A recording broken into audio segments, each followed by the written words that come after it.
What we're doing here is collecting some very interesting research data on boys with Barth syndrome. We are doing exercise testing where they perform an exercise test on a stationary bicycle. We collect their breathing gases to determine their exercise tolerance. We monitor their heart rate and their blood pressure, and we also look at their heart function with echocardiography, and that gives us an idea about their heart function and their exercise ability compared to subjects who don't have Barth syndrome. We started this back in 2002.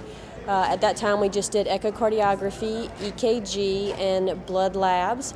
Then in 2004 we expanded our blood labs and did a little bit more elaborate echocardiography. And in 2006 and in 2008 we have done the exercise testing.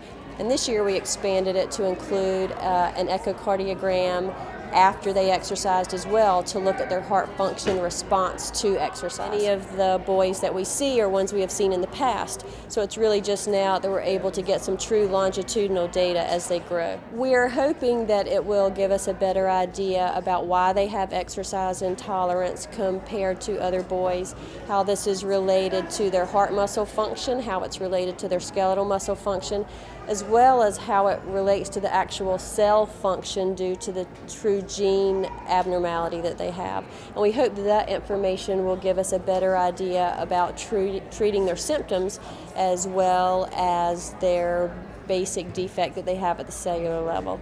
The boys that participate in this testing have also donated blood, and that blood can be used to make samples of DNA as well as samples of certain cell lines, and then researchers can do tests on their DNA and their cell lines looking at other genetic modifiers or other enzyme abnormalities that they can then correlate to some of the medical data that we have obtained that then goes into the registry database. It would be impossible to collect this much data on these patients without the conference.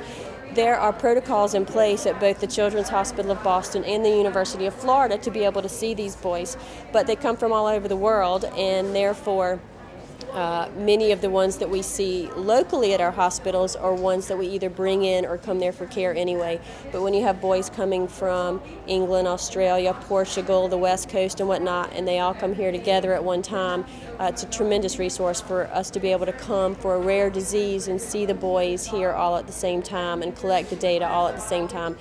It also gives us a lot of uniformity to the data collection, because when we have them all here together at the same time, we do their echoes the exact same way, their exercise tests the exact same way, so we know that everything is consistent in our data collection. In terms of the data we've collected so far, really what we're doing is developing what we call a natural history, trying to better understand what these boys do over time. Is this a heart muscle problem that absolutely gets worse over time? Is it a heart muscle problem that gets better? Why do some boys not have a heart muscle problem at all? And so what we're trying to do is characterize it, so at the point that we are ready for treatments that are truly for Barth syndrome, we know what to expect in the boys over time because we've collected the baseline data over time. This is a rare disease, so it does make it difficult to know when something is absolutely about Barth syndrome or when something is true and unrelated, because in a rare disease, when every kid's a little bit different, it can sometimes be hard to put all that information together. There's always variability with genetic diseases. This disease has a lot of variability within families and from boy to boy. Other diseases are more uniform in their progression and their outcome. But that also varies among the rare diseases and the genetic diseases. Collaboration between researchers in this disease is very broad. This disease affects the heart muscle, it affects the skeletal muscle, the neurological system.